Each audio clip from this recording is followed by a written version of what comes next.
এই শোনো না, আমাদের অন্ধবিশ্বাস চ্যানেলটি যারা এখনো সাবস্ক্রাইব করেননি, প্লিজ সাবস্ক্রাইব করে দাও। আর অল্প কিছু সাবস্ক্রাইবার হলে 1 লক্ষ পরিবার হবে। সবাই প্লিজ সাবস্ক্রাইব এবং বেশি বেশি শেয়ার করে দাও প্লিজ। আপনি গিয়ে দেখে আসুন তো। আচ্ছা, প্রতি বছর ওনার জন্মবার্ষিক আর মৃত্যুবার্ষিককে যে পোস্টারিং করা হয়, এটা উনি জানেন না? তার চাইতেও বড় কথা, উনি তো খুব প্রিয় চেয়ারম্যান ছিলেন এই গোটা এলাকার। তাহলে কেন নিজেকে লুকিয়ে রাখলো? তৌসিফ এবারে উত্তর দেওয়ার বদলে বউয়ের মুখে খাবার ঠুসে দিল। পোষ নিজের ব্যথা বেদনা ভুলে খেয়ে নিল। তার ক্ষুধা পেয়েছিল অনেক। তৌসিফ খেয়েছে কিনা জিজ্ঞেস করতেই ভারী স্বরে তৌসিফ বলল, গরম দুধ আনবে, মিনুকে ওষুধ খাবে চুপচাপ। কেন, আপনি কই যাবেন? বিড়াল মারতে। ওসব তো ভালো কাজ না। তৌসিফ উঠে হাত ধুতে যেতে নিলেই পেছন থেকে পোষ চেঁচালো, বান্দরওয়ালা গ্লাসের আধ গ্লাস দুধ দিতে বলবেন, বেশি হলে খাবো না। তৌসিফ থমকে গেল। বান্দরওয়ালা গ্লাস মানে? আশ্চর্য হয়ে তাকাতে দেখলো মেনু আসছে। তার হাতে বানরের প্রিন্ট করা একটা মগ, যার পুরোটা ভরে সে দুধ এনেছে। পৌষ সরাসরি তা প্রত্যাখ্যান করলো। সে দুধ খাবে না, এটা কিছুতেই না। ক্যালসিয়াম অক্সাইড দিয়ে মানুষ মারবে আপা? এটা কি এত সহজ? মানলাম তুমি ঢাকা বিশ্ববিদ্যালয়ের রসায়ন বিভাগের ছাত্রী ছিলে, তাই বলে চুনের পানিতে ডুবিয়ে মানুষ মারবে? চুন দিয়ে কি হাড় গলাতে পারবে? চিহ্ন না রয়ে যেত, চামড়া ঝলসে যেত আপা, কিন্তু হাড় গুড় কি করবে তুমি? সম্রাট ভাই জানের বোন হয়ে এত কাঁচা হাতের খেলা তোমাকে মানায়? তুমি তো এত কাঁচা খেলোয়াড় না। ধরা পড়ার মতো কাজ কারবার একদমই নিষিদ্ধ তোমার জন্য আপা। তাও কি না এত সব পরিকল্পনা করলে লাদাকে দিয়ে? বেচারার বড় ভাইটার জীবন গেল তোমাদের কারণে। তাতেই সাক্ষী খালা সারা এলাকা ঘুরে কাঁদে আর তোমাদের দোষারোপ করে, অথচ তার শেষ সম্বলটাও তোমরা কেড়ে নিলে। এতটা ছোট কাজ না করলেও হতো আপা। তোমাকে মেয়ে বলে কখনো ছোট করে দেখিনি আমি, কিন্তু আজ বলতে বাধ্য হলাম। বয়স হলেও বুদ্ধি কিছুটা হাঁটুর ভাঁজে তোমার। ওই মাগুর মাছ দিয়ে আমার তুহিনকে খাওয়াবে তুমি? ওই চুনের পানিতে আমার তুহিনকে ডুবে মারবে? এত সোজা আপা? তুহিন আমার কলিজার টুকরো, তুমি জানো না?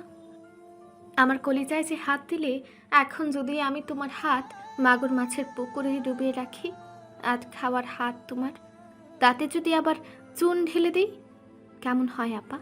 একটু না হয় স্বাদ পেলে তুমি? বুঝলে কেমন স্বাদ? কি বলো, দেব? তুমি বয়সে বড় আমার, তুমি অনুমতি দিলে কাজটা করব, না হয় বাদ। এতদিনই কিছু বলিনি, আজ আর তেমন কিছু বলবো না। কথাগুলো এক নাগারে বলে তৌসিফ স্বাভাবিকভাবেই দাড়ি চুলকালো। ভাবলো একটু ছাড়তে হবে, নিচ থেকে বাড়ছে।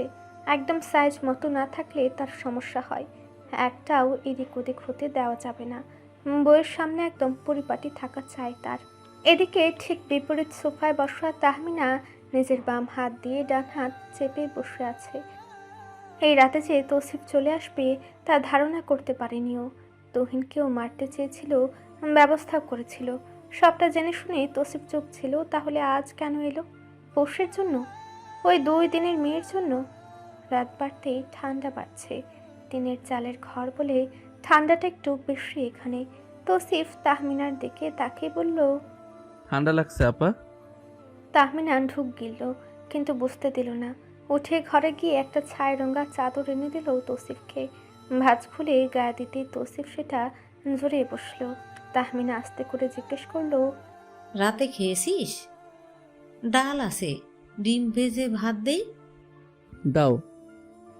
তাহমিনা গিয়ে ভাত ডাল গরম করলো। ডিম ভেজে গরম গরম দিল তৌসিফের সামনে। তৌসিফ হাত ধুয়ে চুপচাপ খাচ্ছে। খাওয়ার সময় কথা বলে না ততটা, কিন্তু পরশুর সাথে বসার পর থেকে ভালোই কথা বলে তৌসিফ। তার তোতা পাখির বলি তাকে বাধ্য করে কথা বলতে। তৌসিফের খাওয়ার মাঝে তাহমিনা প্রশ্ন করলো, খুব ভালোবাসিস? খুব। আমি খুব করে চাইতাম তুই নতুন করে ভালোবাসতে শিখ। হুম, নতুন করে না আপা। পুরাতন জিনিস হাজার নতুন হোক তা পুরাতনই থাকে। ঘষা মাজা দিলে তা নতুন হয়ে যায় না। তৌসিফ খাওয়া শেষ করে হাত ধুয়ে এলো। তাহমিনা ওনার কোনা বাড়ি দিতেই তৌসিফ হাত মুছে বসে পুনরায় পানি পান করে জিজ্ঞেস করে, লেদাকে মারলে তো মারলে, আমাদের পুকুরেই কেন ভাসালে আপা? খুব একটা জোর নেই তোমার আগের মতো। ভাইজানের আদর্শ ধরে রাখতে গিয়ে উল্টাপাল্টা কাজ করে ফেলেছো তুমি। বুদ্ধি কমে যাচ্ছে। বাদাম খাবে? আমি পাঠিয়ে দেব। তাহমিনা ভয় পাচ্ছে। ওর হাতের আর নাকের ঘাম তার স্পষ্ট প্রমাণ, অথচ দৃঢ় স্বাভাবিক ভঙ্গিতে বসে আছে। তৌসিফও খুব স্বাভাবিকভাবেই বসা, কথা বলায় না আছে ধমক, না আছে রাগ, খুবই ঠান্ডা স্বরে বলে যাচ্ছে সে। তাহমিনা এতক্ষণে মুখ খুলল। তুহিন বেঁচে আছে, পুরাতন কথা বলে লাভ কি? তৌসিফ মুচকি হাসল, জোরে কখনোই হাসে না সে। পাতলা চিকন ঠোঁটে তার এই মুচকি হাসিটা বেশ মানানসই। তাহমিনা কিছুটা ভরকালো। তৌসিফ ফিচেল স্বরে বলল, তাকে মারার ক্ষমতা তোমার ওই দুর্বল হাতে নেই আপা। আমার কলিজার টুকরো সে। কলিজা যেহেতু আমার ভেতরে আছে, তাহলে টুকরাও ভেতরেই থাকবে সহি সালামতে। তাহমিনা পা দুটো মৃদু কম্পিত হলো। তৌসিফের সূক্ষ্ম দৃষ্টি তা এড়ালো না। একটু হেসে তৌসিফ বলল গম্ভীর ভারী স্বরে, তুমি যে প্রতিদিন রাতে বাড়ির পিছনে যেতে, তা আমি আগেই জানতাম। নিজের ভাইয়ের খোঁজ নেবে এটাই স্বাভাবিক, ভাইজানের মাছের খোঁজ নেবে সেটাও স্বাভাবিক। অস্বাভাবিক কি জানো আপা? অস্বাভাবিক হলো তোমার অত বড় বড় ড্রাম ভর্তি করে চুন রাখা। সেগুলো ভেজানোর পর যখন ফুটতে শুরু করলো, তখন নিস্তব্ধ রাতে আমার কানে ঠিকই শব্দ আসতো। অস্বাভাবিকভাবে তুমি 2 দিন অভুক্ত রেখেছো ভাইজানের সেই শখের মাছদের। মানে কি দাঁড়ায় আপা? আরও বলতে হবে, তুহিনকে মাছ দিয়ে খাইয়ে লাশ সেই চুনের পানিতে ডুবে হাড়গোড় জ্বালাতে চেয়েছিলে। এসিড দরকার ছিল আপা, মারাত্মক এসিড। লাগলে বলো, এনে দিই। তাহমিনা চুপ করে আছে। তৌসিফ যে এত সব জানে তা ঘুণাক্ষরেও টের পায়নি তাহমিনা। ঠোঁট দুটো তীর তীর করে কাঁপতে লাগলো ওর। তাহমিনা কিছু বলবে বলবে ভাব, কিন্তু তৌসিফ মুখ খুলল। যেই জায়গার জন্য তুমি তুহিনকে মারতে চাইলে, সেই জায়গার হক তোমাদের নেই আপা। ভাইজান কিনে নেয়নি সেই জমি, সেটা হিন্দুদের সম্পদ ছিল। সেখানে তাদের উচ্ছেদ করা হয়েছিল। তুহিন কি করেছে? সেই জায়গা মালিক ডেকে বুঝিয়ে দিয়েছে। এটাই ওর দোষ ছিল। কোটি টাকা সম্পদ ছিল, অন্যের হক ছিল। ভাইজানের নামে দলিল। মিথ্যা, জাল দলিল সেটা। তৌসিফের স্বর সামান্য উঁচু হলো। তাহমিনা চুপ করে যায়। তৌসিফ সেই সামান্য উঁচু স্বরে বলে, কলিজার টুকরোয় আঘাত দিয়েছিলে আপা, চুপ ছিলাম, টু শব্দ করিনি। কিন্তু এবারে যে জানে হাত দিলে তো দিলে, টেনে আমার থেকে বের করতে চাইছো। এর ফলাফল কি হবে আপা? তোমার সাথে এখন কি করা উচিত আমার বলো? আমার জান নিয়ে টানাটানি করার জন্য কি শাস্তি দেই তোমাকে আমি? তাহমিনা এবারে আর শক্ত থাকতে পারে না। পৌষের জন্য তৌসিফ এতটা উতলা তা জানতো না ও। পৌষ সম্রাটের প্রতি দুর্বল ছিল, যার যার ধরে তাহমিনা একটা চাল দিয়েছিল, বাগানবাড়ি যাওয়ার রাস্তা দেখিয়েছিল। কিন্তু এভাবে যে তাহমিনা ফেসে যাবে তা কখনো ভাবেনি। নিজের সাথে যুদ্ধ করে তাহমিনা বলে, তোর বউ গিয়েছে তাতে আমি কি করব? তৌসিফ নিজের ঘাড় এদিক ওদিক করলো, যা দেখে তাহমিনা দরদরে ঘামতে লাগলো। তৌসিফ অবশ্য ভদ্র রইল, বলল, তাকে রাস্তা দেখালো কে আপা? তুমি? দরজা ছাড়া ঘরে ঢোকা যায় না আপা। সেই প্যানেল ডোর কিভাবে পেল পোষ? অত সহজে তো খুলে না সেই দরজা। তুমি পথ সহজ করেছ। যে কাঁটা সেখানে বিছানো থাকে তা ডিঙিয়ে ভেতরে ঢোকা অত সহজ না। কে সরালো সেই কাঁটা? তুমি পথ ঝেড়ে দিয়েছ। পৌষ রাত হেঁটেছে, আমিও হাঁটবো আপা। যেদিন হাঁটবো না, একদম পায়ের তলায় পিষে দিয়ে যাব। ঘুমিয়ে আছি, ঘুমাতে দাও। আমি সে আগের তৌসিফে আছি আপা। এতটা ফেলনা ভেবো না। তালুকদার বাড়ির রক্ত শুধু তোমার না, আমার দেহেও দৌড়াচ্ছে। পৌষ রাত শুধু হক বাড়ির না, এই বাড়িরও মেয়ে। তার আগে আমার বউ। আমার চোখের সামনে দিয়ে আমার উপরে গিয়ে তুমি আমার বউ নিয়ে পুতুল খেলবে আর আমি হাততালি দিব আপা? আমি কি এতই বোকা? তালুকদার বাড়ির রক্ত থাকলে বিপক্ষের দলের হয়ে কাজ করছিস কেন? কারণ তোমার বুদ্ধি হাঁটুতে আপা। বলতে বলতেই কোমরে গুজে রাখা পিস্তল বের করে তৌসিফ। তাক করে তাহমিনার হাঁটুর দিকে।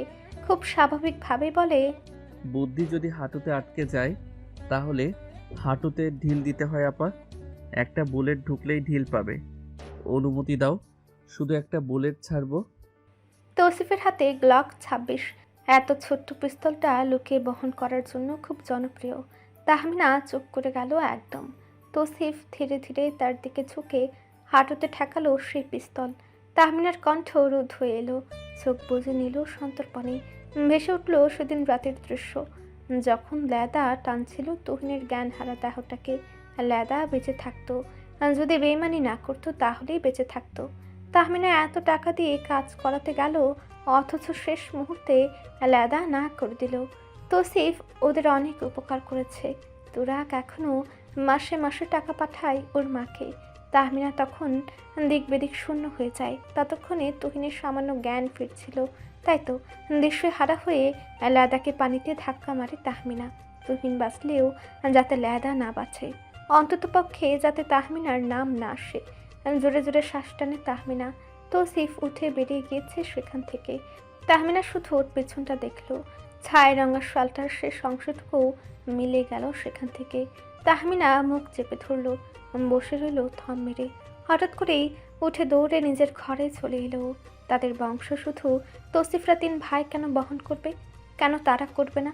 হাজার হোক, এক রক্ত ধারাটা কেন চাচার সন্তানেরা বয়ে যাবে? কেন তাহমিনার ভাইয়েরা না? কেন না? তাহমিনা আচমকা কেঁদে ফেলল। অসহায় হয়ে কাঁদতে লাগলো। মেঝেতে বসে বিলাপ করতে লাগলো। ভাইজান ভাইজান বলে ডাকতে লাগলো। সেই ছোট্টবেলা থেকে ভাইজান তাকে বুকে করে রাখতো। সেই বুকটা আজ কত বছর ধরে নেই। কেন নেই? তাহমিনা কোথায় কাঁদবে এখন? কোথায় যাবে? কাকে বলবে?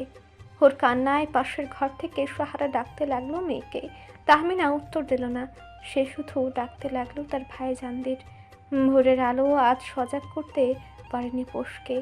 ঘুমের ওষুধের রেশ রয়ে গিয়েছে। তৌসিফের উষ্ণ আলিঙ্গন যেন আরও একটু ঘুম পাড়িয়ে দিচ্ছে তাকে। রাত থেকে জ্বর ছিল, এখন একটু কম। তৌসিফ কপালে হাত দিয়ে দেখল, দৌড়ে এসেছে ভোরবেলা। বইয়ের হাল দেখতে তার পাশে শুয়েছিল একটু, কিন্তু আদুরে আলিঙ্গনে ঘুম জোরালো হয়ে এসেছিল। তৌসিফ গালে হাত রাখলো পোষের, সামান্য নেড়ে ডাকলো, পৌষরাত উঠবে না? পোষ সামান্য নড়ে। তৌসিফ ডাকে পুনরায়, উঠে পড়ো, খেতে হবে তোমার। পোষ টেনে টুনে চোখ খুলে মুখের উপর তৌসিফকে দেখে বলে, কয়টা বাজে? ঘুম জড়ানো জ্বরে ভাঙা গলায় বলা কথাতে তৌসিফ একটু ঘুরে গেল। পোষের গালটায় আঙুল দিয়ে ছুঁয়ে বলল, খাবে না? উঠো, আর একটু ঘুমাবো। খেয়ে ঘুমাবে। পোষ মাথা নাড়ে, উঠে বসে। কিছুক্ষণ থম মেরে বসে থেকে জিজ্ঞেস করে, আপনি রাতে কোথায় ছিলেন? তৌসিফ সামান্য চমকালো। ঘুমের ওষুধও কি তার বউকে ঘুম পাড়াতে পারল না? কি আশ্চর্য ব্যাপার স্যাপার। তৌসিফ কথা কাটিয়ে প্লাজো তুলে পোষের পা দেখল। এখনও ঠিক মতো দাঁড়াতে পারছে না মেয়েটা। গলার দিকটায় কাটা ছাড়া সামান্য, নিশ্চিত কাটাযুক্ত কিছুর সাথে লেগেছে। ক্ষুদ্র শ্বাস ফেলে তৌসিফ। পোষের ভেতর এখন নানান প্রশ্ন জমেছে। আজ তাকে প্রশ্ন করেছে, কাল বাইরে করবে। তৌসিফ তাকে কতটুকু জানাবে বুঝতে পারছে না। আল্লাহ! তৌসিফ চমকে তাকালো। সোজা হয়ে দাঁড়াতে গিয়ে দাঁত চেপে ধরে পোষ। তৌসিফ তাড়াতাড়ি বিছানা ছেড়ে ওকে ধরে। পোষ সাথে সাথে রূপ বদলালো, বলল, আমাকে এভাবে ধরেছেন কেন? আমি কি লুলাটুন্ডা? ছাড়ুন মিয়া সাহেব। এই যে আবার নতুন ডাক। তৌসিফ কণ্ঠে বিরক্তি এনে বলল, তোমার এই নিত্য নতুন অদ্ভুত ডাকগুলো ভুলে ভালো কিছু ডাকতে পারো না? ওমা, সে কি কথা? আপনি যে হানি পানি কাউয়া শালিক ডাকেন, তখন আমি নিষেধ করি? করি না তো। তাহলে আমার অধিকার কেন ক্ষুণ্ণ করা হচ্ছে? তৌসিফ বাঘ খাড়া হলো। তার আর কিছু বলার নেই। কবে সে বউকে কাক শালিক ডাকলো? সে তো তুতা পাখি ডাকে। বউ তাকে এভাবে কথা শোনালো। একে তো হাঁটতে পারছে না, সাহায্য করতে এসে যেন তৌসিফই ফাঁসলো।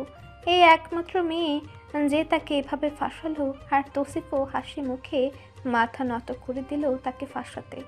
হাতে থাকা ইটের টুকরোটা একদম নিশানা বরাবর ছুঁড়ে দিল পোষ। ছুঁড়ে দেওয়ার সাথে সাথেই করকরে গলায় বলে উঠল, একদম নিশানা বরাবর লেগেছে। মুখে হাত চেপে পাশেই দাঁড়িয়ে আছে মিনু। ওকে দিয়ে এই ইটের ভাঙা টুকরো আনিয়েছিল পোষ। এটা যে এভাবে আরেকজনকে ছুরি মারবে তা কোনোভাবেই জানতো না মিনু। মেরেছে তো মেরেছে, একদম আদিত্যের পিঠে গিয়ে লেগেছে। নিচতলায় পার্কিং থেকে একটু সামনে ছিল আদিত্য। হঠাৎ আক্রমণে ভরকে গিয়েছে সে। এদিক ওদিক তাকিয়ে খুঁজছে। ব্যথা বেশ ভালোই লেগেছে তার পিঠে। পোষ উপর থেকে জোরে ডাক দিল। এই আদি, আদিত্য পড়িমড়ি করে চাইল উপর দিকে। পশুর হাতে তখন আরেকটা ইটের টুকরো। আদিত্য সরে দাঁড়ানোর আগেই তা এসে লাগলো ওর পায়ে। আদিত্য তাড়াতাড়ি সরল। ভয়ে বেচারা পালাতে ভুলে গেল। থম মেরে দাঁড়িয়ে রইল কিছুক্ষণ। পশু আবারও ডাক দিতেই আদিত্য পালালো। কোথায় যে পালালো পোষ আর দেখল না। আজকে তার পাটা ভালো নেই বলে না হয় পোষ আদিত্যকে দেখাতো মজা। এমন অবন্ধু পোষের লাগবে না, একদম মজা দেখাবে ও আদিত্যকে। একবার শুধু হাতের নাগালে ফাঁক তাকে। কি করছো? তৌসিফের ডাকে মিনু তরতরে সরে থাকলেও পোষ সরতে পারল না। ওর পায়ের ক্ষতটা তাজা, হাঁটলে পায়ে জোর পড়ে তখন ব্যথা লাগে। তৌসিফের সে একবার বাইরে তাকালো, অতপর পোষকে ধরে নিজের পর ভর নিয়ে বলল, খাবে না? এখানে কি করছো?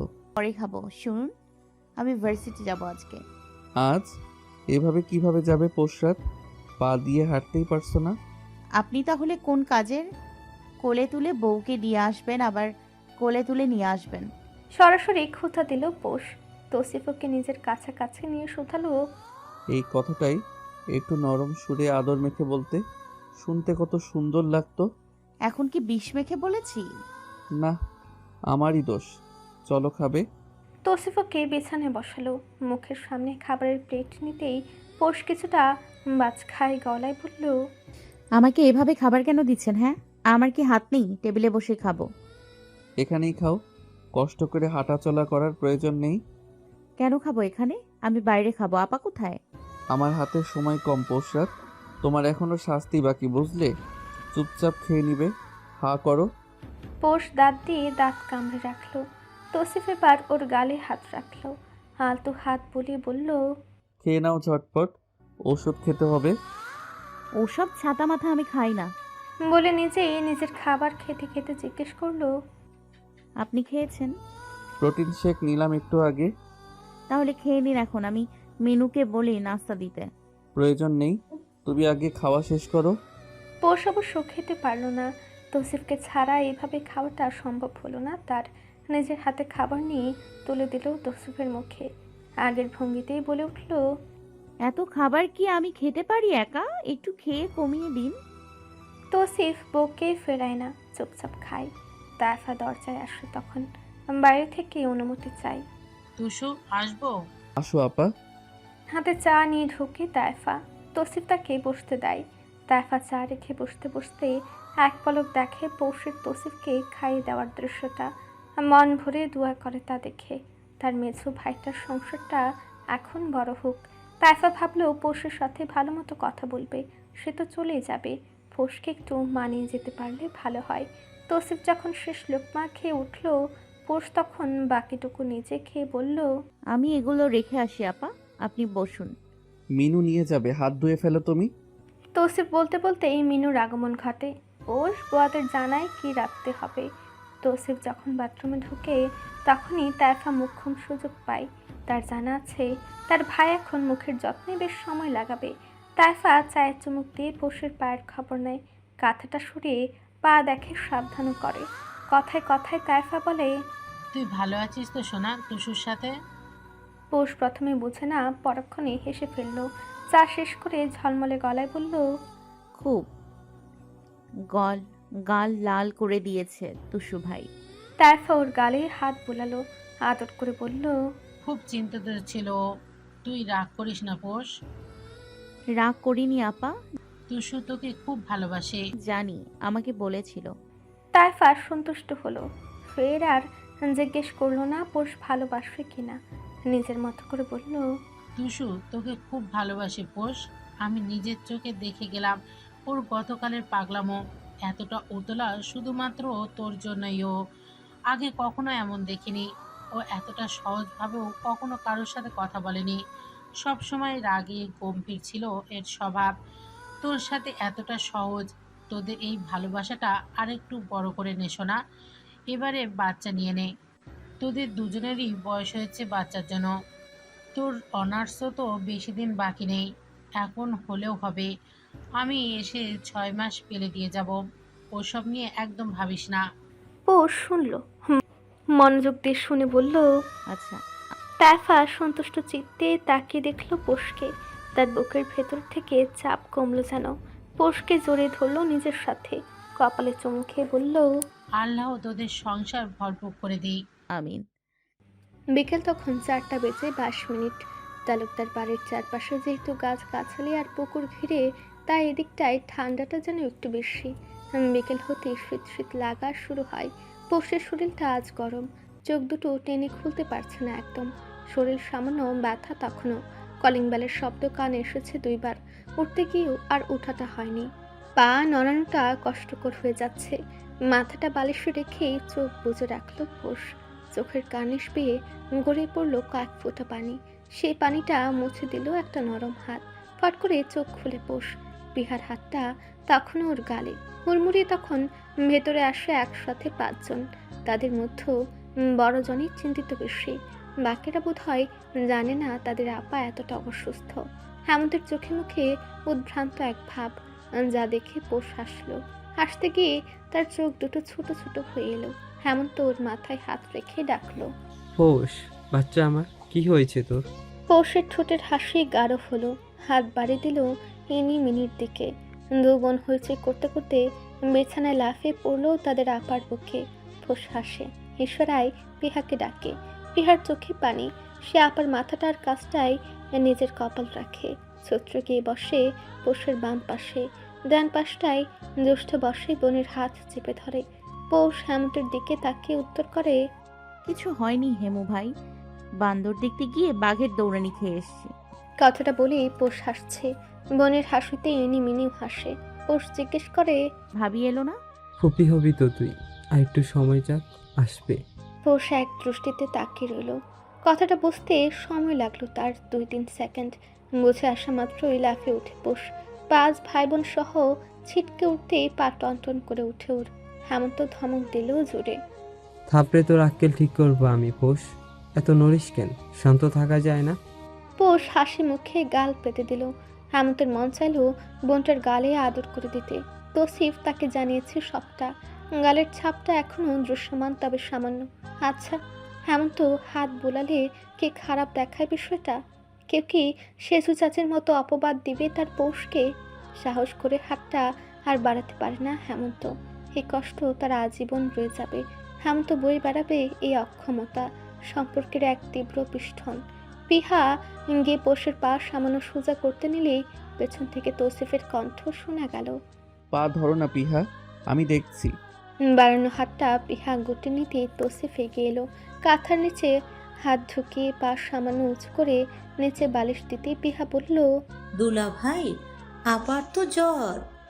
তৌসিফ প্রথমে বুঝেনি তাকে দুলা ভাই ডাকছে, তাও এত ছোট্ট একটা মেয়ে। এই শব্দটা দুষ্টমি করে তাকে ডাকতো একজন। কখনো সত্যিকার অর্থে তৌসিফ তার দুলা ভাই হতে পারেনি। আজীবন বড় ভাই হিসেবে ছিল, এখনো আছে।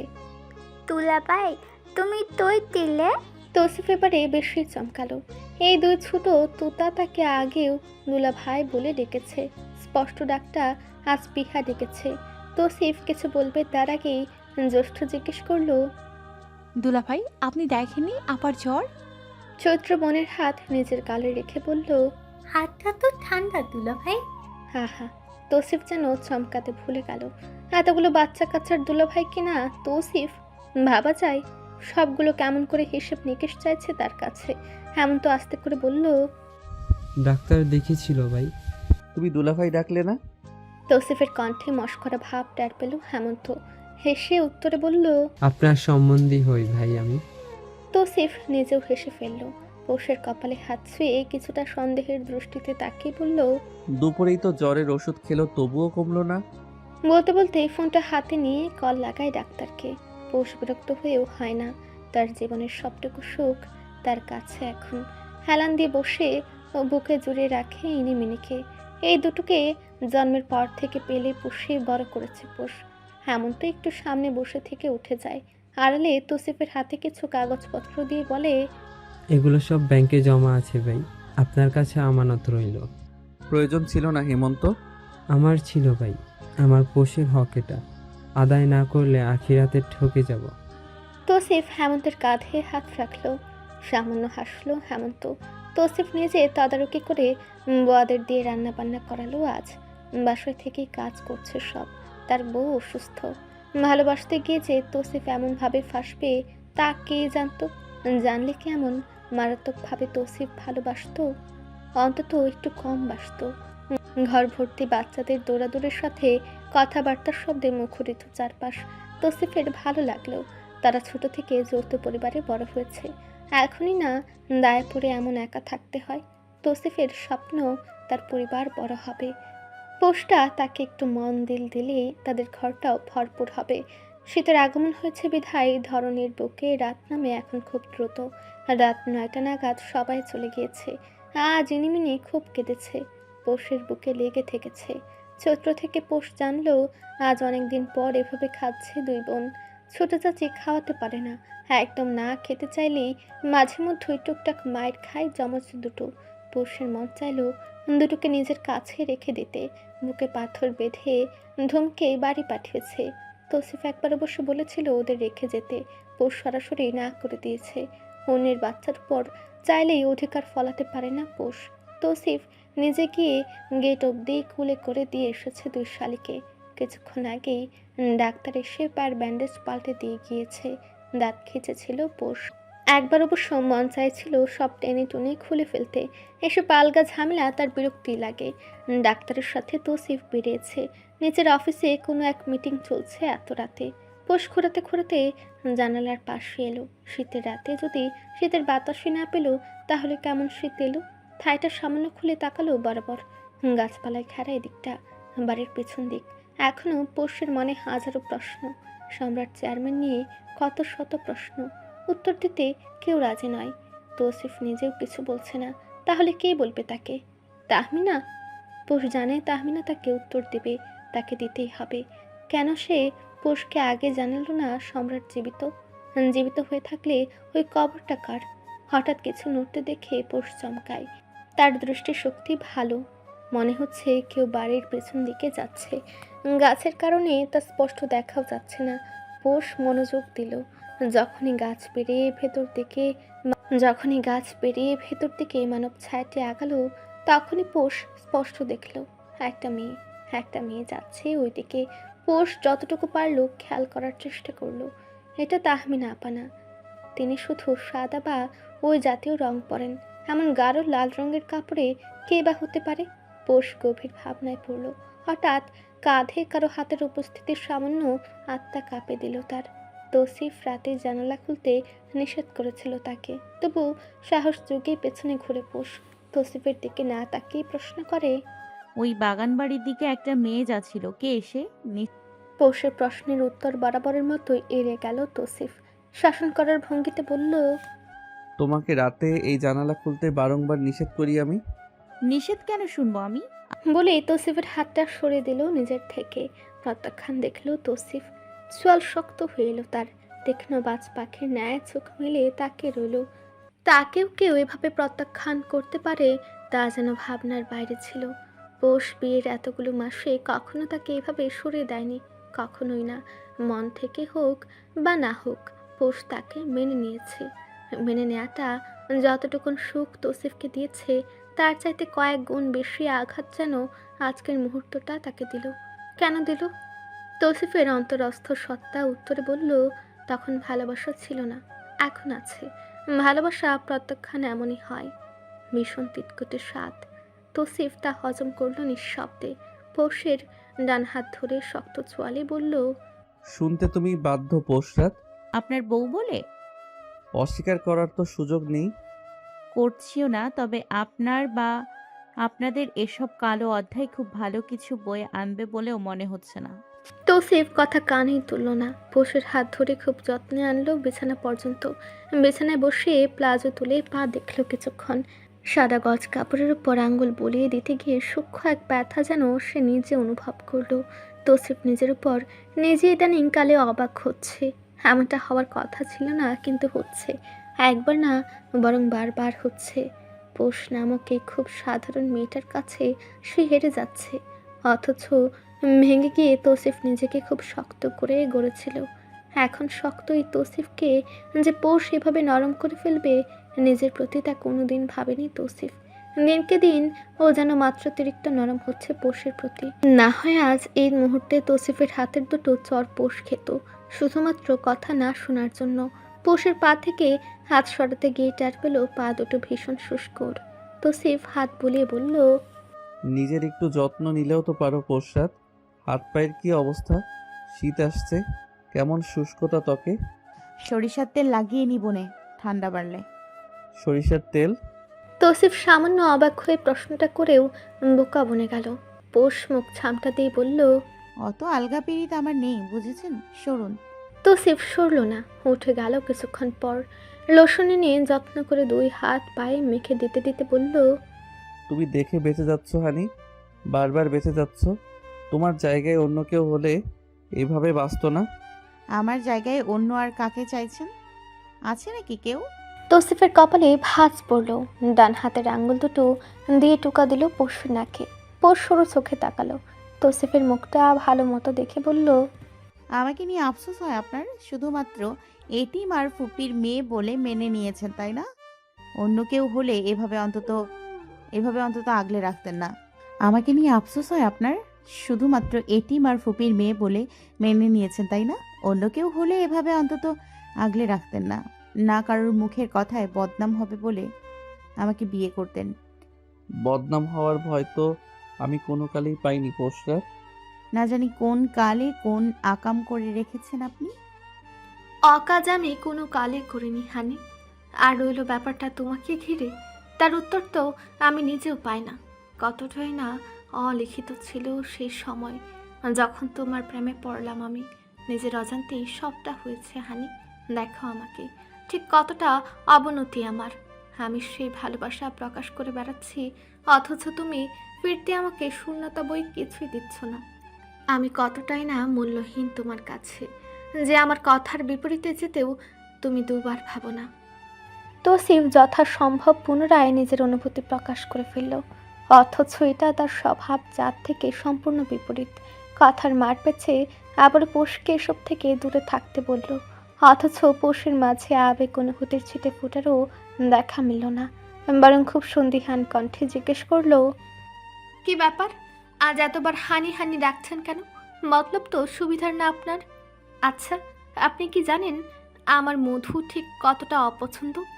আমার জন্মের পর মুখেও নাকি মধু দেয়নি কেউ, এ কথা সেজু চাচি বলে। তাহলে বুঝুন কতটা অপছন্দের নামে আমাকে ডাকেন আপনি। তৌসিফ অপলক তাকিয়ে রইল। কিছু সময় পর সামান্য মুচকি হেসে বেশ আদরের স্বরে বলল, অপছন্দ তো তুমি আমাকেও করো পোশরাত, কিন্তু তাতে কি? আমরা কি আলাদা হয়ে গিয়েছি? তুমি তো তোমার এই অপছন্দের কাছেই থাকো, তার বুকের মাঝে প্রায় সময় ঘুমিয়ে যাও, তাকে যত্ন করে বেঁধে খাওয়াও, তার কাপড়গুলো নিজ হাতে ধুয়ে যাও। এতটা দখলদারিত্ব করে অভিযোগ তুলছো? পোষের সেই খেয়ালি স্বর বদলালো, কিছুটা আনমনা হয়ে শোধালো, আপনি আমার অপছন্দের নন। খুব হালকা স্বরে বলা কথাটাও তৌসিফ শুনে নিল। পলকহীন তাকিয়ে রইল পোষের দিকে। আজ আরেকবার ভালোবাসার ভিখারি হলো তৌসিফ। পোষের চিকন হাত দুটো নিজের হাতের মাঝে বন্দি করে আবদার জুড়ে দিল, আমাকে ভালোবাসবে পোশরাত? হুম, ভালোবাসবে আমাকে? চাইলেও পারছি না, তবে আপনি চাইলে আমি মুখে বলতে পারি যে আপনাকে ভালোবাসি। এতে হয়তো আপনি একটু স্বস্তি পাবেন। তৌসিফ মুখের রং সামান্য বদলালো। সে আবদার মাখা মুখের উজ্জ্বলতা ধাপ করে নিভে গেল। কিছুটা নম্রতায় সে ভর করলো সেই সুন্দর মুখটায়। পোষের হাত দুটো নিজের গালে লাগিয়ে তৌসিফ আস্তে করে বলল, ভীষণ লোভী হয়ে যাচ্ছি পোশরাত আজকাল। আমাকেও মানুষ সান্ত্বনা দিতে চায়। পোষ কথা বলে না। উঠে গিয়ে চিরুনি আনে তৌসিফ। পোষ নিজের চুলের খোঁপায় হাত দিয়ে বলে, আমি পারবো, দিন। যেহেতু আগে আমার মনে পড়েছে তাই আমিই করব।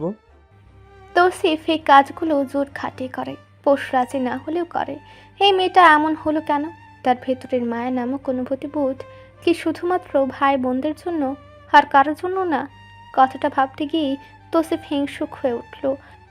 মনটা চিরবির করতে করতে বলল, আছে তো, এক নর্দমা সমান আবেগ আছে এই মেয়ের সম্রাট ভাইজানের প্রতি। রাতটা তখন গভীর, চারপাশে শীতল হাওয়া, শীত শীত অনুভূতি হয়। সন্ধ্যার পর থেকে ভোর পর্যন্ত নিশীথে রাত হওয়াতে কুয়াশায় ঘিরে গিয়েছে চারপাশ। নিস্তব্ধতায় ঘেরা এই সময়টায় শব্দ হলো ঠাস করেই। গালে হাত দিয়ে মাথা নিচু করে রেখেছে একটা লাস্যময়ী নারী। চারটা দিয়েছে তাহমিনা।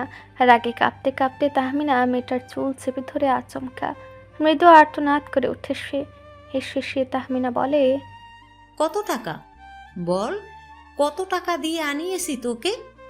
নিজের এই রূপ দিয়ে যদি পুরুষ হাত করতে না পারিস, তাহলে কোন কাজে এই চেহারা? আপা, আমার ব্যথা পাচ্ছি, ছেড়ে দিন দয়া করে। করুণ শোনালো মেয়েটার কণ্ঠস্বর। তাহমিনা চুল ছেড়ে ওর গলা চেপে ধরল, ঠেসে ধরে বড় আম গাছটার সাথে। মেয়েটা ভীষণ ব্যথা পেল পিঠে, কুকড়ে উঠল সাথে সাথে। তাহমিনা আকুতি শুনল না। তার আকুতি যখন কেউ শোনে না, তখন তাহমিনাও শুনবে না কারোরটা। গলার চাপ বাড়িয়ে আফসোসের স্বরে তাহমিনা বলল, রূপের জাল যেহেতু বিছাতেই পারলি না, তাহলে রূপ ধুয়ে নিশ্চিত পানি খাবি না? আমি তালুকদার বাড়ির মেয়ে, মনটা ভীষণ বড়। তোর এই অকজ রূপ কাজে লাগিয়ে দেই চল, অন্তত আমার মাছগুলোর পেট ভরুক। বলতে বলতে তাহমিনা ওকে টেনে নিল মাগুর মাছের পুকুরের দিকে। নারীটি নিজেকে ছাড়াতে পারছে না। তাহমিনার শরীরে যেন অসুরের শক্তি ভর করেছে। মেয়েটিকে টেনে নিয়েছে পুকুরের কাছে, চুলের মুঠি ধরে ধাক্কা দিয়ে ঘাটে বসিয়ে নিজেও বসে পড়ে সে। ভয়ে আতঙ্কে চিৎকার করে ওঠে নারী কণ্ঠ। তাহমিনা তাতে ভ্রুক্ষেপহীন। ও মেয়েটার মুখ ধীরে ধীরে আগায় ও কালো পানিতে। চাঁদের সামান্য কালো পানিটার বুকে অদ্ভুতভাবে মিশেছে। তাহমিনা যখন নারীটির মুখ পানিতে ডুবালো, তখনই মাছের আনাগোনা বেড়ে গেল পারে। তারা ঠিক বুঝে যায় কোনটা মানুষের শরীর। হাত পা ছোড়াছুড়ি শুরু করতেই তাহমিনা ওকে শক্ত করে ধরে। ঠিক সেই মুহূর্তেই টর্চ লাইটের আলো আসে ওদের দুজনের উপর। চোখে হঠাৎ আলো পড়ায় তাহমিনা চোখ বুঝে। একাধারে কিছু পায়ের শব্দ শোনা গেল তখন। রানে সে টেনে সরালো মেয়েটাকে। ইতিমধ্যেই তার গালের কিছু গোস্ত হয়তো মাছের আহারে পরিণত হয়েছে। জ্ঞানহারা মেয়েটিকে নিজের কোলে তুলে নিতেই গমগমে স্বরে আদেশ করে কেউ। টনি আপাকে তোল, নিশ্চিত হাঁটুর ব্যথা বেড়েছে। একসাথে দুই ভাইকে দেখে তাহমিনা জমে গেল সেখানে। টনি একাই না, তাহমিনাকে ধরার সাহস তার নেই। বড় কদম ফেলে তৌসিফ এগিয়ে আসে, হাঁটু গেড়ে বসে তাহমিনার শিয়রে। খুব শীতল অথচ দৃঢ় গলায় বলে, যা খুশি করুন, কিন্তু বাগান বাড়ির ভেতরে। আমার বউয়ের চোখে যদি আর একবার কিছু পড়ে আপা, কসম করে বলছি ধ্বংস করে দিব সব। তাহমিনা চুপ করে যায়। তার নিঃশ্বাস নিতেও কষ্ট হচ্ছে যেন। তৌসিফ উঠে দাঁড়ায় আর রনিকে আদেশ করে বলে, ওকে ডাক্তার দেখা। রনি সেখান থেকে প্রস্থান নিতেই তৌসিফ আচমকা তাহমিনাকে ধরে দাঁড় করালো। তাহমিনা ওকে ধরে দাঁড়ায়। আস্তে করে তৌসিফের বুকে হাত রাখে। তৌসিফ দাঁড়িয়ে রয় ঠায়। শুধুমাত্র পোষ ছাড়া কারোর সামনে সে নরম নয়। তাহমিনা নিজের মাথা রাখে তৌসিফের বুকে। এভাবে কিছুক্ষণ থেকেই হাও মাও করে কেঁদে ওঠে। এমন একটা শীতল রাতে এই নিস্তব্ধ খোলা জায়গায় ভৌতিক শোনালো সে মাঝবয়সী নারীর কান্না। কাঁদতে কাঁদতে তৌসিফকে আঁকড়ে ধরে বারবার বলতে লাগলো, আমার ভাইজান কি সুস্থ হবে না? সে কি কখনোই সুস্থ হবে না? এই তৌসিফ, তুই ডাক্তার দেখা না ভাইজানকে, কিছু কর না ভাই, আমাকে বাঁচতে দে, আমি মরে যাব তৌসিফ, কিছু কর, আমার ভাইজানকে বাঁচিয়ে দে। তৌসিফ যেন লৌহ মানব। সে নড়ল না এক পাও। তুরা কিকে আসে, টনিকে ইশারায় যেতে বলে সেখান থেকে। তৌসিফের দিকে তাকিয়ে বলে, বাড়িতে চলো। দূর বারান্দায় দাঁড়িয়ে ঝাপসা ঝাপসা দেখল পোষরাত। সে ঘুমায়নি। তৌসিফ তাকে ঘুম পাড়িয়ে গিয়েছে। নিজের পায়ের অসহ্য ব্যথা ভুলে পৌষ এই বন্ধ ঘরের বারান্দায় এসেছে। এখান থেকে বাড়ির পেছনটা ভালোই দেখা যায়। আফ্রিকান ব্ল্যাকউড দরজাটা খোলার সময় বিন্দুমাত্র শব্দ হয়নি। সন্তর্পণে খুলে তৌসিফ ভেতরে ঢুকেছে। গায়ে ছায় রঙা এক শাল জড়ানো। ভেতরে রাতের পরিহিত পাতলা একটা টি শার্ট আর ট্রাউজার।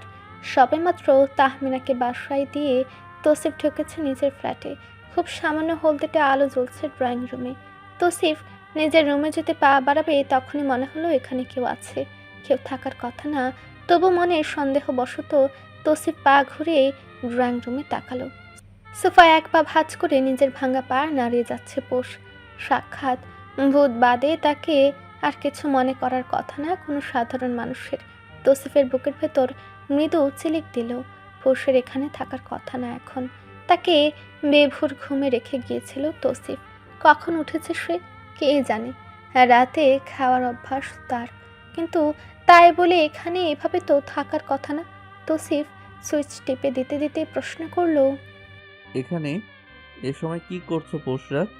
স্বামী পরকীয়ায় জড়িত হলে বউদের এভাবে রাত জেগে জেগেই পার করতে হয়। তৌসিফ এক মুহূর্ত থমকে গেল, অবিশ্বাস্য কণ্ঠে বলল, পাগল হয়ে গিয়েছো তুমি? না তা হবে কেন? তাহলে সব ফাউল কথা বলার জন্য নিশ্চিত এত রাতে এখানে বসে নেই তুমি? বলতে বলতে তৌসিফ এগিয়ে এসেছে। পোষের সাথে বসা মাত্রই পোষ কণ্ঠ শক্ত করে বলে, বাইরে পরকীয়ায় যাননি? আরেকবার এসব বললে চটকানা খাবে পোষ। নিশ্চিত তুমি এত রাতে এটা খেতে চাইবে না? মুখে বলুন। আপনি রাতে বাইরে কোনো নারীর কাছে যাননি? তৌসিফ না বলতে গিয়ে আটকে গেল। শক্ত হয়ে বলল, পরকিয়া করতে যাইনি। পরকিয়া করার মতো জঘন্য কাজ আমি তৌসিফ করি না। বিশ্বাস করতে বলছেন? আলবাত। তাহলে কোথায় গিয়েছেন? আগে বলো। আগে আপনি বলবেন, কারণ প্রশ্নটা আমার। তুমি কিন্তু 2 দিন যাবৎ আমার প্রতি কঠিন হচ্ছে পোষরাত, টের পাচ্ছ? যেখানে মূল্যায়নের কোটা শূন্য, সেখানে নরম কঠিন বিষয় না। আমি তোমাকে মূল্যায়ন করি না। তৌসিফ ভীষণ অবাক হয়ে প্রশ্নটা করে ফেলল, যার উত্তর না দিয়ে পোষ বলল, করেন, কিন্তু now don't change the topic please. পোষের কণ্ঠে কিছু একটা ছিল যা তৌসিফকে স্তব্ধ করলো সেকেন্ডের জন্য। বিয়ের দিন থেকে আজ পর্যন্ত পোষ প্রশ্ন করে যাচ্ছে, কিন্তু উত্তর পাচ্ছে না। তৌসিফ দিচ্ছেই না উত্তর। তাহলে পাবে কিভাবে? তৌসিফ তো কোনোভাবেই চাইছে না পোষ উত্তর পাক। এসব জানুক বা এতে জড়িয়ে পড়ুক, কোনো দরকার নেই এসবের। তৌসিফ শুধু তার নিজের ছোট্ট একটা সংসার চায়, আর কিছুই না। এতটা বছর একা থেকে তার এই চাওয়াটা নিতান্তই তুচ্ছ করে দেখার মতো না। চাইলেই তাকে পৌষ সুখটুকু দিতে পারে, অথচ পৌষ নিষেধ সত্ত্বেও বারবার একই পথে হাঁটছে। হাঁটতে গিয়ে চোট পাচ্ছে, তবু হাঁটা থামাচ্ছে না। তৌসিফ অবশ্য জানে, বা বলতে গেলে জেনেছে, এতগুলো মাসে পৌষটা এমনই। নিরাছাড়টা নির্বিকার মনুষ্য তার, শুষ্ক হৃদয়ের অধিকারিণী পৌষ। তৌসিফের তো মনে হয় ছোট থেকে দুর্ব্যবহার তুচ্ছ তাচ্ছিল্য পৌষকে এমন বানিয়ে দিয়েছে। অ্যাপাথেটিক হয়ে গিয়েছে পৌষ। চাইলেও দোষটা ওকে দিতে পারে না তৌসিফ, অভিযোগ তুলতে পারে না। অসুস্থতার উপর কিসের আর অভিযোগ? আস্তে করে পৌষের হাঁটুতে হাত রাখে তৌসিফ। বেশ ব্যথা পেয়েছে পায়ে মেয়েটা, অথচ সমান তালে নড়াচড়া করছে এখন। রাগে হোক অথবা উত্তেজনায় হোক, পা এমনভাবে নাড়াচ্ছে দেখে তৌসিফ নিজে কষ্ট পাচ্ছে। নিচু স্বরে তৌসিফ বলল, ব্যথাই পায়ে, নাড়িও না পোষরাত। কোথায় গিয়েছেন? একটু অফিসে। নিচের অফিস? হ্যাঁ। কোথায় গিয়েছিলেন? বেশ সহজ গলায় পৌষ পুনরায় জিজ্ঞেস করে। তৌসিফ ভেবেছিল মিথ্যা বলে কাটিয়ে দিবে, কিন্তু পারল না। পৌষকে কিছু বলবে তার আগেই পৌষ নিজের হাত রাখলো তৌসিফের অফ হোয়াইট ট্রাউজারে। ডান হাত দিয়ে ছাড়তে ছাড়তে বলল, অফিসে গিয়ে নিশ্চিত মাটির উপর হাঁটু গেড়েছিলেন না? নিশ্চিত অফিসে গিয়ে কোনো মেয়েকে বুকে জুড়েছিলেন না? তাহলে কোথায় ছিলেন? কোথায় ছিলেন আপনি? আমার চোখে ধুলো দিয়ে কেন যেতে হলো? কেন আমার চোখের সামনে দিয়ে যেতে পারলেন না? কাপুরুষ কোথাকার! মিথ্যা বলতে মুখে বাঁচে না একটাবার? চোখে মুখে মিথ্যা লেপ্টে আছে আপনার। পুরুষত্ব নেই, একদমই নেই। কাপুরুষের সংসার করি আমি। পোষরাত। ধমকটা এতই জোরে ছিল যে বুয়ারা সহ কিছুটা সজাগ হলো। তাইফা নিজেও চমকে উঠেছে ঘুমন্ত অবস্থায়। লাফ দিয়ে উঠলেও বের হলো না ও। এভাবে স্বামী স্ত্রীর মাঝে যাওয়াটাও বেমানান, তাও কিনা এত রাতে। পোষ দমল না। ধমক খেয়ে চোখ নামিয়েছে ঠিকই, তবে মুখের লাগাম টানতে পারল না আজ। বরাবরই পৌষের স্বভাব এটা, মুখে যা আসে বলে দেওয়াটাই মুখ্য তার কাছে। হাতে ফলাফল কি হবে তা নিয়ে ভাবে না কখনো। দাঁত চেপে ধরে পৌষ ফের বলে উঠল, আমি নিজ চোখে দেখেছি বাড়ির পেছনে এক নারীকে যেতে। আমাকে বুকে নিয়ে ঘুম পাড়িয়ে চুটের মতো প্রেমিকার কাছে ছুটে গিয়েছেন, তাকে বুকে জড়িয়েছিলেন। প্রেম পাচ্ছিল খুব, তাই না? কুটকুটানি সামলাতে পারেননি। ভেবেছিলেন পৌষ আর জানবে কিভাবে, কিন্তু পৌষ তো জেনে গিয়েছে। বাড়ির ভিতরে খারাপ নিয়ে চলাচল আপনার আর আপনার বড় ভাইয়ের। কথাগুলো শেষ করতে করতে নিজের চোয়ালে শক্ত হাতের চাপ অনুভব করলো পৌষ। তৌসিফের দহন দৃষ্টি তাকে জালেই মারবে যেন।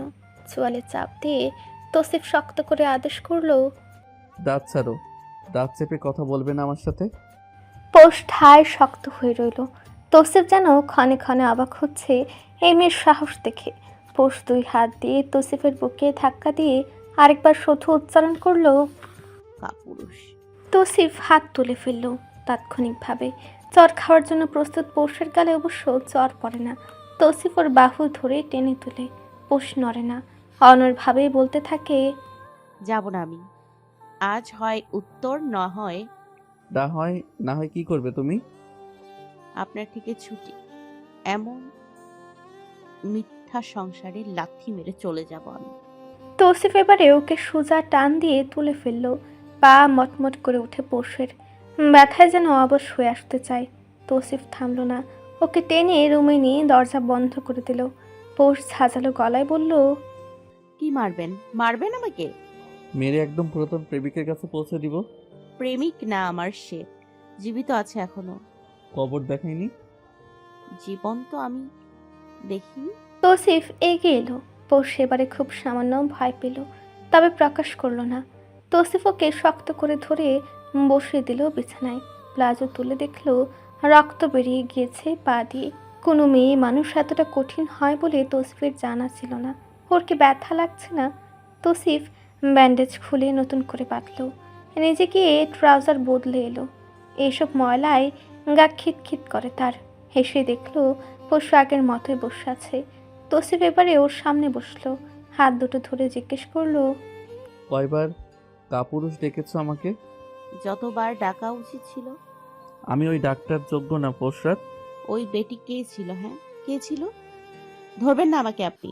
আর কোনোদিন আপনার বুকে ঘুমাবো না আমি। আপনারই ধোঁকা মনে থাকবে আজীবন। এখন সত্যি চটকানা খাবে পোশরাত?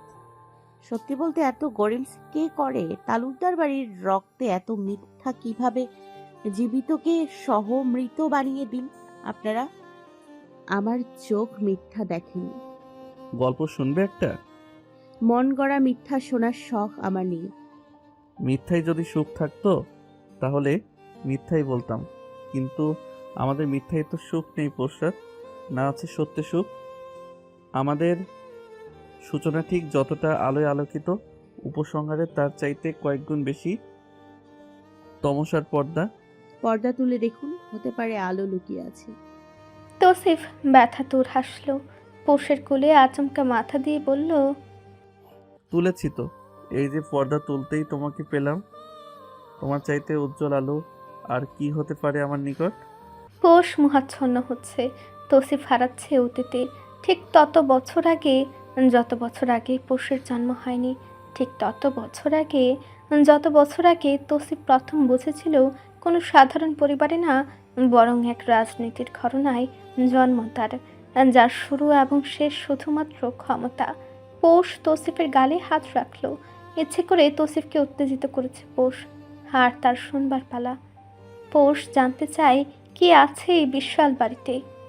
তালুকদার বাড়িটা ৭১-এর যুদ্ধের পর গোটা এলাকা জুড়ে একমাত্র প্রাণকেন্দ্র ছিল। এই বংশ সম্পর্কে যত দূর জানা যায় তত দূর পর্যন্তই জমিদার ঘরানা হিসেবে পরিচিত। তৌসিফের দাদা হাজী তৌকির তালুকদার ছিলেন চমৎকার একজন জমিদার। যেমন তার ঠাটবাট, তেমনই ছিল রসিক শ্রেষ্ঠত্বতা। জনসেবায় কাজ করে গিয়েছেন অনেক। আর নাম ডাক সে ছোট থেকে দেখে আসছে তৌসিফ। তৌকির তালুকদারের ৩ পুত্র ছিলেন প্রথম ঘরে, শাহজাহান তালুকদার, শমশের তালুকদার আর সুলাইমান তালুকদার। শাহজাহান তালুকদারই তাহমিনা, সম্রাট আর শাহরিয়ারের বাবা। শমশের তালুকদারের ঘরে তুরাক, তৌসিফ, তুহিন সহ তায়েফা, তাহিয়া আর তিশরা। জমিদার সাহেবের এই ৩ পুত্রই বিয়ে করেছিলেন প্রথম ঘরের। তৌসিফ যতদূর চিনে তার মধ্যে তার দাদার ১১ জন বউ ছিলেন। বিভিন্ন সময় তিনি বিয়ে করেছিলেন। তার দাদি আর দুইজন বাদে বাকিটা জমিদার সাহেব জীবিত থাকাকালীনই মৃত্যুবরণ করেছিলেন। তৌসিফের নিজের দাদাকে বেশ ভালোই মনে আছে, কিন্তু তার চাইতেও বেশি মনে আছে একজনকে, তার ছোট চাচা সুলাইমান তালুকদার। তার খুব প্রিয় ছিল। এই চাচার প্রতি টানই ছিল অন্যরকম তার। সুলাইমান নিজেও তৌসিফকে অন্যান্য ভাতিজা ভাতিজি বা নিজের সন্তানদের চাইতেও কেন জানি একটু বেশি ভালোবাসত। কাঁধে নিয়ে পুরো এলাকা ঘুরত। তাদের বয়সের পার্থক্যটা ছিল বেশি, কিন্তু ভালোবাসা বা বন্ধুত্বটা ছিল বেশ গাঢ়। ছোট্টবেলা থেকেই ওরা সব ভাই বোন দেখতো আর বুঝতো বাকি সবার মতো তাদের জীবন না, তারা ভিন্ন। শাহজাহান তালুকদারের দুই ছেলের মধ্যেও সম্রাটই ছিল সব চাইতে বড়, বরং সকল ভাই বোনদের মধ্যেও সম্রাট ছিল সব চাইতে বড়। তৌসিফ তো তখনও তেমন কিছু বুঝতো না। স্কুলে যেত সবার সাথে, মাঝে মধ্যে বাড়ির আঙ্গিনায় বিচার সালিশ বসত। প্রায় সময় দেখতো তার প্রিয় চাচা রক্তে ভিজে বাড়ি ফিরেছে। কি করতো, কেন করতো, তখন বোঝার বয়সটা তাদের কারোরই হয়নি। শুধুমাত্র সম্রাট তাদের মধ্যে তখন কলেজে যেত, বাপ চাচাদের সাথে এদিক ওদিক দৌড়াতো। প্রায় সময় বিচারে দাদার পাশে দাঁড়িয়ে থাকতো। তৌসিফের তো প্রায় সময় মন চাইতো চাচার পাশে গিয়ে দাঁড়িয়ে বিচার দেখতে, কিন্তু পারত না। ওর আম্মু কখনোই রাজি ছিলেন না ছেলেকে ওসবে যেতে দিতে। নিজের 3 ছেলে 3 মেয়েকে পাখের নিচে ভীষণ আরামে পেলেছেন তিনি। যথাসম্ভব চেষ্টা করতেন যাতে ওরা 3 ভাই এইসবের আশেপাশেও না থাকে। ধীরে ধীরে সময় গড়ালো। সুলাইমানের নতুন বউ সন্তান সম্ভাবা হলেন। এরপর থেকেই বাড়িতে প্রায় অশান্তি লাগা শুরু হলো। চাচি কিছুতেই সুলাইমানকে এসবে যেতে দিবেন না, এসব রাজনীতি কারবার থেকে দূরে থাকতে বলতেন, কিন্তু সুলাইমান শুনে না। বউকে ভীষণ ভালোবাসা সত্ত্বেও সুলাইমান তালুকদার কোনোদিনই রাজনীতি ছেড়ে দিতে পারেননি। ছোট্ট গাছটার গোড়ায় ঢালা ছিল রাজনীতি। এখন কি আর বৃক্ষ থেকে তা তোলা যায়? ধীরে ধীরে তৌসিফ ছুটে গেল সুলাইমানের হাত থেকে। তৌসিফের আম্মু তাকে শক্ত করে নিজের কাছে রাখতেন। দুরাগ কথা শুনলেও তৌসিফটা যথেষ্ট জেদে ছিল। মায়ের কথা অমান্য করবে না, কিন্তু রাগে জেদে খাওয়া দাওয়া ছেড়ে দিত। সুলাইমান সহ নিজের বাবার সাথে এদিক ওদিক যেতে মন চাইতো। একমাত্র শমশেরই ছিলেন যিনি রাজনীতিতে মনোযোগ একটু কম দিতেন। শাহজাহান আর সুলাইমান ছিল ওদের বংশের রাজনীতির হাল ধরা মূল 2 হাতিয়ার। আর নিজেদের স্ত্রী সন্তান নিয়ে সুখের এক বিশাল সংসার ছিল তালুকদার বাড়িতে। সে কাক ডাকা ভোর থেকে ডাহুক ডাকা রাত। তালুকদার বাড়ি থাকতো ছমছমে, লোকালয়ে ভরপুর। এমন এক রাজনীতির শিখরে বড় হওয়া ভাই বোনগুলোর মেধা ছিল দারুণ। সম্রাট আর তাহমিনা দুজনেই ঢাকা বিশ্ববিদ্যালয়ে ছিল। শাহরিয়ারটা আবার ছিল ভীত প্রকৃতির, সবসময় মারামারি হানাহানি থেকে গুটিয়ে থাকতেই পছন্দ করত। কোনো কিছুর আগে পরে কোথাওই কেউ শাহরিয়ার নামক যুবকটাকে পেত না। ঢাকা বিশ্ববিদ্যালয়ে সুযোগ না পেয়ে সে জাহাঙ্গীরনগরে পড়াশোনা করছিল। বছরখানেক সময়ের মধ্যেই নাম ডাক শোনা যেত তার। ডিপার্টমেন্টে টপ করা ছাত্র ছিল বলে কথা। তাহমিনা ছোট হওয়াতে তার আবদারের ঝুলে যেত 2 ভাইয়ের কাছে। শাহরিয়ার যেহেতু সবসময় থাকতো না, তাই সময় হলেই ছুটে আসতো বাসায়। তার হাত ভর্তি থাকতো কাচের চুড়ি। তাহমিনা খুবই পছন্দ করতো বলে কথা, তবে পকেটে লুকিয়ে আরেকটা জিনিস আনতে হতো তার, লাল ফিতা। এই লাল ফিতা তামিমার খুবই পছন্দের ছিল। তামিমার শাহরিয়ার ছিল যমজ। শাহরিয়ারের সাথে সবচাইতে বেশি ভালোবাসা যেমন ছিল তার, তেমনই ছিল এক রেশারেশির সম্পর্ক। অথচ তারা খুশি ছিল। এই বিশাল বাড়িটায় তারা একসাথে বেশ ভালোই ছিল। তৌসিফ যখন এসএসসি পরীক্ষা দিবে, তখনই এক রাতে সবাইকে চমকে দিয়ে দাদা মারা যান। পাথর বনে গিয়েছিল সেদিন সকালে। সেই রাতেই তিনি শমশের তালুকদারকে ডেকে বেশ খানিকটা সময় কথা বলেছিলেন। তার স্ত্রীদের হক আগেই বুঝিয়ে দেওয়া ছিল, কিন্তু তবু তিনি তার এক মেয়ের দায়িত্ব দিয়েছিলেন শমশেরের উপর। সৎ-বোনের দায়িত্ব নিতে ততটাও রাজি ছিল না শমশের, কিন্তু বাবার কথা ফেলতেও পারেনি সে। খোঁজ খবর রেখেছিলেন সেই সৎ বোনের, কিন্তু সেই বোনটা পালিয়ে গিয়েছিল। এক বেকার ছেলের হাত ধরে পালিয়ে গিয়েছিল সে। না চাইতেও বোনটাকে শমশের মন থেকে ভালোবাসত। এক সুপাত্রের হাতেও তুলে দিতে চেয়েছিল, কিন্তু সে সুযোগটা রাখেনি সে। হাজির সাহেবের মৃত্যুর পর অদৃশ্যভাবে 6 মাস পার হলো। ধীরে ধীরে সব স্বাভাবিক হচ্ছিল। রাজনীতির মাঠ তখন বেশ উত্তাল, কিন্তু তালুকদার বাড়ি বেশ শীতলই ছিল। সকাল থেকে রাত হইচই হতো, বৈঠক হতো, সন্ধ্যা হতেই টিভি দেখতে ভিড় হতো আঙ্গিনায়। বাইরেও একটা টিভি দেওয়া হয়েছিল যাতে এলাকার মানুষজনও টিভি দেখতে পারে। বাচ্চাদের খেলাধুলা, পড়াশোনা সব চলতো বেশ সুন্দরভাবে। বিকেল হতেই মায়েদের হাক ডাক শুরু হয়ে যেত। সুলাইমান তালুকদার ততদিনে 2 পুত্রের জনক। তেমনই এক ব্যস্ত সকালে সাহারা আর তৌসিফের মা উঠেছিল চুলা জ্বালাতে।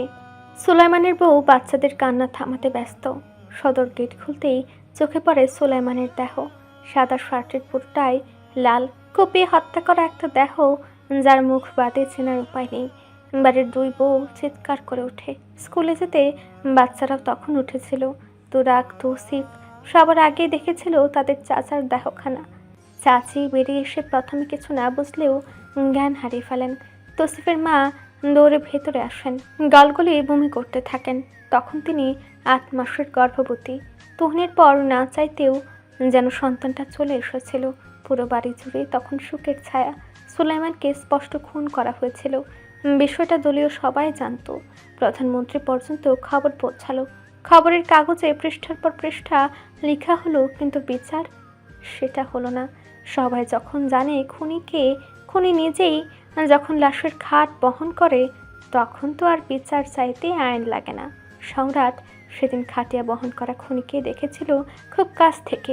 হাতুড়ির ঘ্রাণে তার বুক চলে যাচ্ছিল, অথচ সম্রাট দেখেছিল। রাতে খুন করে বেচারা ঘুমাতে পর্যন্ত পারেনি। তার আগেই জানাজা পড়তে আসতে হলো। এর চাইতে সুখের আর কেই বা হতে পারে? তৌসিফ সেদিন সুলাইমানের লাশ দেখেছিল। বাড়ির সবাই যখন ব্যস্ত, তখন তৌসিফ চাচির মুখে ভাত তুলে দিয়েছিল। তার কান্নারত মুখটা বলেছিল, তোমার চোখের পানি আমি একদিন মুছে দিব চাচি আম্মু।